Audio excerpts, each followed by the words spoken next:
Hey y'all, come look at this.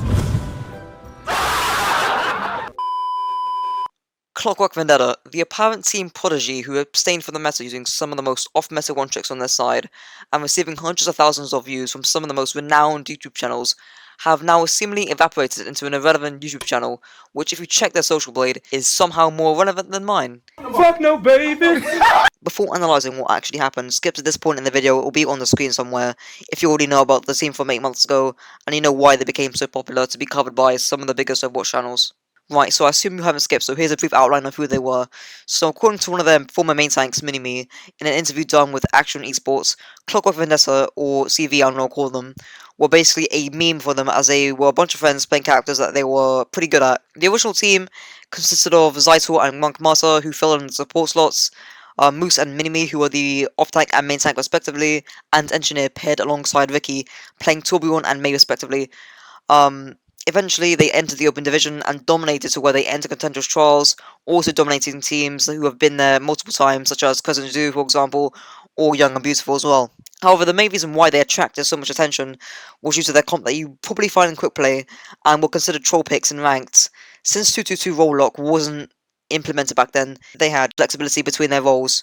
But the typical comp would consist of Orisa, Hog, Mei, Torb, Ana, and Zen as their main 6, with Zytor swapping the Zen for Mercy for increased mobility and survivability, Ricky swapping the Mei for Doomfist in order to increase burst damage, and Monk Master swapping in either of the snipers in order to counteract the pharmacy combo, which were pretty good at bursting down Minimi's shield and putting too much pressure on Minimi.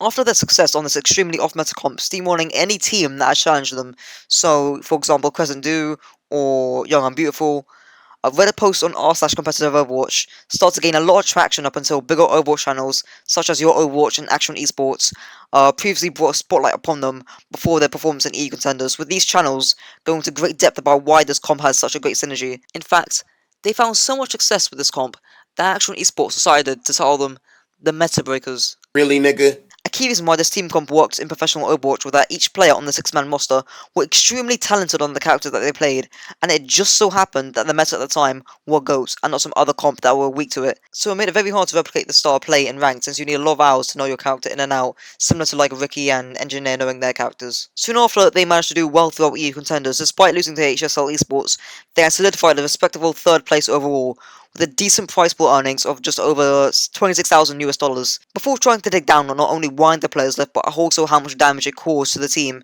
here's a list of all the key and relevant players who left in chronological order. So Shock, who was the former head coach, left on August 3rd, Engineer, the Torbjorn player, retired from professional Overwatch on December 6th, Zytor and Moose left on the 25th and the 27th of December respectively, Pudge and Minimi both left on the 9th of January to become the owner of Clockwork Vendetta and the assistant manager of the team respectively. So why did so many players leave? Well, the most obvious answer was that the intentions behind the team were lost. They originally just wanted to play the game for fun, but the team clearly grew bigger than what they could handle.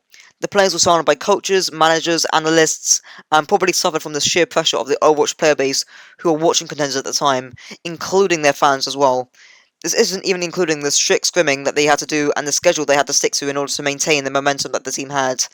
Other factors that made this issue bigger would be the split between the players wanting to take the opportunity of this, professional Overwatch scene and those who weren't that keen. After all, 2 players remained on the roster, so there must have been some internal debate or some internal conflict between the players on what they wanted to do. Other factors could have been the money earned from Contenders, since Contenders is renowned for having much lower prize pools than OWL, and the top players such as Carpe and Sinatra are easily in the 6-digit range. But I don't really want to get too much into the player wages and the ethical problems surrounding that, but there are arguments for and against increasing Tier 2 Overwatch winnings.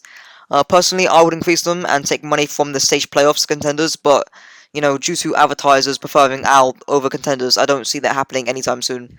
Another reason could be drop in player performance when scrimming, but I don't really see this as being a likely reason, as the team still managed to finish 3rd in Contenders, and still get the momentum during downtime after Season 2 of Contenders. Overall, I say split intentions between what each player wanted from the team were the biggest contributing factor to having over half the roster being Thanos snapped essentially. So, what's the damage? That's a lot of damage!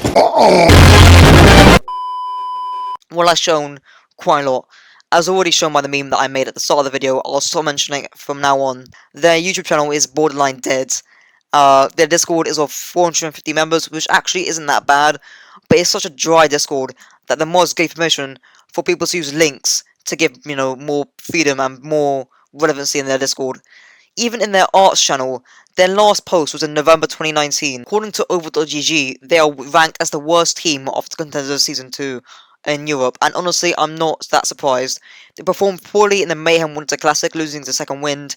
However, a slight area of positivity was that they did defeat the Angry Titans, but they are also considered to be one of the weakest teams in Contenders. They also performed terribly in the season tournament, suffering a 3-0 loss against Young and Beautiful, and losing another match against Samsung Morning Stars, solidifying a 7th to 8th position in the season tournament. However, I still say there is a glimmer of hope for this future team. As of February the 18th, which is just about 2, 3, 4 days before this video is going to be uploaded, CV have signed a new head coach called Ito Parter, I don't fucking know, who, while still being relatively unknown, is still better than not having a head coach whatsoever. The team also has probably the most amount of support a Contenders team has seen for a while, with many big Overwatch YouTubers, such as, Fresh Nuts, supporting them in their Discord. However, in the eyes of most players, there is still a lot of doubt within the team. What made them the team that they were is now lost, and I don't think it's unreasonable to say that they're heading down the path of becoming a generic Contenders Overwatch team who are going to be constantly playing the meta 24/7, and I think they're going to be heading down back to Open Division. Anyways, if you enjoyed this video, please consider liking the video and subscribing to the channel because it helps out a lot. If you didn't enjoy the video, comment down below why and what I could do better. I'll also be posting this on their Discord in hashtag memes, so I might make a follow-up video depending on how much traction this gets. But for now, here is a 20-second montage in black and white of their team failing. Is there for montage they press forward. The supercharger online for Clockwork Vendetta is engineered Will do of Henningsen. The dragon strike from Fisher cuts through the bunker, and they're not going to have anything around me are familiar faces, tilted faces, Texan faces, wishing for more than Brigida maces. Tank lines dying, and the tears are sitting on their keyboards. No expression. Cleanse my head, I must forget Havana.